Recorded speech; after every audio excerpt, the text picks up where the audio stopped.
ایک خوبصورت واقعہ، ایک غلام تھا، ایک دن وہ کام پر نہ گیا تو اس کے مالک نے سوچا کہ مجھے اس کی تنخواہ میں کچھ اضافہ کر دینا چاہیے تاکہ وہ اور دلجمی سے کام کرے اور آئندہ غائب نہ ہو۔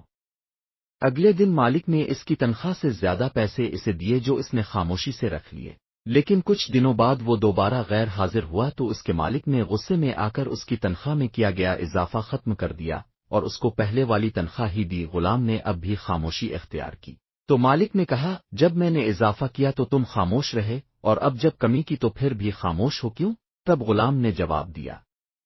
جب میں پہلے دن غیر حاضر تھا تو اس کی وجہ بچے کی پیدائش تھی، اور اب کی طرف سے تنخواہ میں اضافے کو ہے، اور ان کی چھوٹیے تو بھر تو یوں کہ نے دیا جب میں نے وہ رزق خیال کیا جو وہ اپنے ساتھ لے کے کر آیا، اور جب میں دوسری مرتبہ غیر حاضر تھا تو اس کی وجہ میری ماں کی وفات تھی، اور اب کی طرف سے تنخواہ میں کمی کو میں نے وہ رزق خیال کیا جو وہ اپنے ساتھ واپس لے گئی۔ پھر میں اس رزق کے خاطر کیوں پریشان ہوں جس کا ذمہ خود اللہ نے اٹھایا ہوا ہے؟